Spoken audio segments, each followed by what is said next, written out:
हर छोटी बड़ी खबर के लिए अनस न्यूज़ ऑफिशियल को सब्सक्राइब करें, शेयर करें, लाइक करें और बेल आइकॉन ऑन करें। और आप सभी दर्शकों को नमस्कार। हमारा नमस्कार साथियों, आज आप सब लोगों को हमने दो महत्वपूर्ण मुद्दे हैं इस क्षेत्र के, जिसके लिए आप लोगों को हमने आमंत्रित किया। 2018 से लेकर 2023 तक ईआरसीपी की मांग को लेकर के हमारी पार्टी, हमारी सरकार लगातार विधानसभा में, विधानसभा के बाहर भी, केंद्र सरकार में भी हम बार बार इस बात का प्रयास करते रहे कि ईआरसीपी की परियोजना को राष्ट्रीय परियोजना का दर्जा मिले। आप सब लोगों को ध्यान है कि पूर्वी राजस्थान में पानी की बहुत ज़्यादा किल्लत है, हालात बहुत विकट हैं। धीरे धीरे पीने के पानी की भी समस्या हो चुकी है। सिंचाई की व्यवस्था तो बिल्कुल है ही नहीं, लेकिन पीने के पानी की व्यवस्था बहुत खराब हो चुकी है।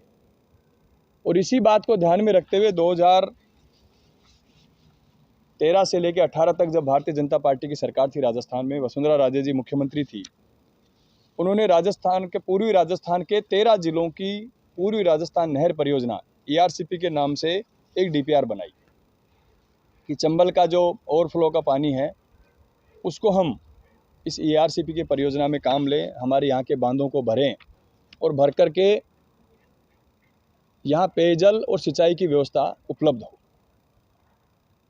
उस समय सरकार बदल गई, सरकार हमारी पार्टी कांग्रेस पार्टी की सरकार आई।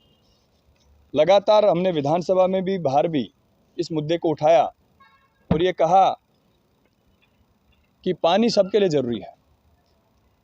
पेयजल की स्थिति खराब है, सिंचाई की स्थिति खराब है, किसान बेरोजगार हो चुका है। हमने केंद्र सरकार से बार बार विधानसभा में प्रस्ताव पारित करके भी मांग की कि ईआरसीपी को अब राष्ट्रीय परियोजना का दर्जा दीजिए, क्योंकि बहुत बड़ा प्रोजेक्ट था, लगभग 50,000 करोड़ का प्रोजेक्ट था। राज्य सरकार अपने स्तर पर करने में इसमें सक्षम नहीं थी। हमेशा जो बड़ी परियोजना होती है उसको केंद्र राष्ट्रीय परियोजना का दर्जा देती है, जिसमें 90-10 की स्कीम होती है कि 90% पैसा केंद्र सरकार देती है, 10% पैसा स्टेट गवर्नमेंट देती है। लेकिन जनता के हितों की कोई सुनवाई नहीं की। हमारे 25 मेंबर ऑफ पार्लियामेंट यहाँ से जीत के गए, किसी ने 5 साल तक ईआरसीपी का जिक्र नहीं किया राजस्थान लोकसभा में और राज्यसभा में जाकर। हमने हमारे स्तर पे, हमारी सरकार ने इसमें राशि, पिछली जब हमारी सरकार थी तो इसमें 13,500 करोड़ रुपए, 9600 करोड़ रुपए एक बार मंजूर किए, 13,500 करोड़ रुपए एक बार मंजूर। हमारी सरकार ने घोषणा की थी कि केंद्र सरकार अगर ईआरसीपी को राष्ट्रीय परियोजना का दर्जा नहीं देगी तो भी हम हमारे खर्चे पे ईआरसीपी को पूरा करें। लेकिन चूंकि लोकतंत्र में जनता का जनादेश है, जनता ने जो जनादेश 2023 में दिया, भारतीय जनता पार्टी को जनादेश दिया, भारतीय जनता पार्टी की सरकार बनी। और शायद वो यही चाहते थे कि हमारी सरकार बने, क्योंकि पिछली सरकार में इसलिए नहीं करना चाहते थे कि क्रेडिट कांग्रेस नहीं ले जाए। मैं क्रेडिट की बात नहीं करता, मैं बात इतनी करता हूँ जनता को पानी चाहिए। मैंने बार बार विधानसभा में हमारी सरकार के खिलाफ भी बोला था उस समय कि जनता को पानी चाहिए, चाहे कांग्रेस दे या बीजेपी दे, लेकिन जनता को पानी चाहिए। इस बात पे राजनीति होती रही। भारतीय जनता पार्टी ने लगातार इस मुद्दे पे केंद्र में बात नहीं की। हमने बार बार निवेदन किया, नेता प्रतिपक्ष से भी निवेदन किया उस समय कि आप क्यों नहीं केंद्र सरकार में हमारे साथ चल करके इस बात पे चर्चा करें, लेकिन वो तैयार नहीं हुए। अब पिछले दिनों आपने देखा होगा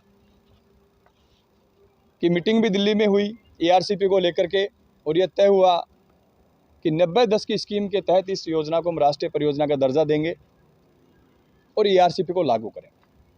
मुझे भी खुशी हुई कि चलो सरकार कोई भी हो जनता के हित में अगर काम करे तो बहुत अच्छी बात है।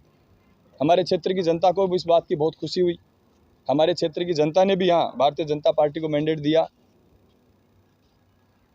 कोटपुतली में भारतीय जनता पार्टी को मैंडेट दिया, बहरोड में भी भारतीय जनता पार्टी को मैंडेट दिया, बानसूर में भी दिया, जमारामगढ़ में भी दिया, और राजस्थान में भारतीय जनता पार्टी की सरकार भी। तो हमें खुशी हुई इस बात की कि चलो इनके हाथों से ही, लेकिन जनता का कम से कम इतना बड़ा जो प्रोजेक्ट है ईआरसीपी वो हमारा लागू होने जा रहा है। लेकिन मुझे इस बात का दुख है कि जब गंगा बह रही है और उसमें अगर हमें एक लोटा भी नहीं मिले तो वो गंगा हमारे किस काम। ईआरसीपी का इतना बड़ा प्रोजेक्ट राजस्थान की सरकार और केंद्र की सरकार ला रही है, 50,000 करोड़ का प्रोजेक्ट है पूर्वी राजस्थान के 13 जिलों का। लेकिन विडंबना इस बात की, ये राजनीतिक उदासीनता इस बात की कि हमारे विराटनगर और कोटपुतली का एक भी बांध उसमें शामिल नहीं किया। हमारे बांध अगर शामिल नहीं होंगे तो आप बताइए एआरसीपी का फायदा हम लोगों को क्या मिलेगा। ये मैं आपको राजस्थान पत्रिका की एक खबर दिखा रहा हूँ कि नई डीपीआर बन रही है। नई डीपीआर में 79 बांध नए जोड़े जा रहे हैं, जिसमें जयपुर जिले के रामगढ़ बांध, कालक, कानोता, छापरवाड़ा सिर्फ 4 बांध जोड़े। इतना बड़ा जिला जयपुर जिला, 19 विधानसभाओं का जिला, जिसमें 4 बांध जोड़े हैं। और हमारे विराटनगर, कोटपुतली के जो मुख्य बांध है, इनको एक को भी इसमें शामिल नहीं किया। हमारे विराटनगर में मैंने मांग भी की थी इस बात की।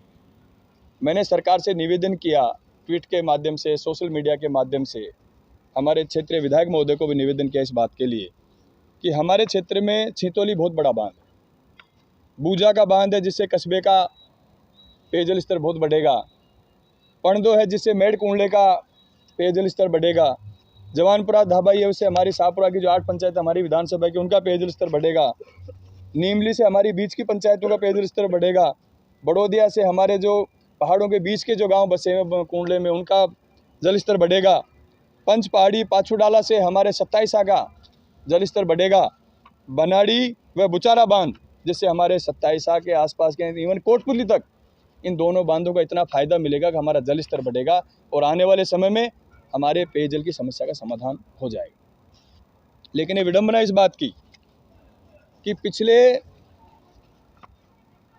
15 दिन पहले मैंने मांग की थी,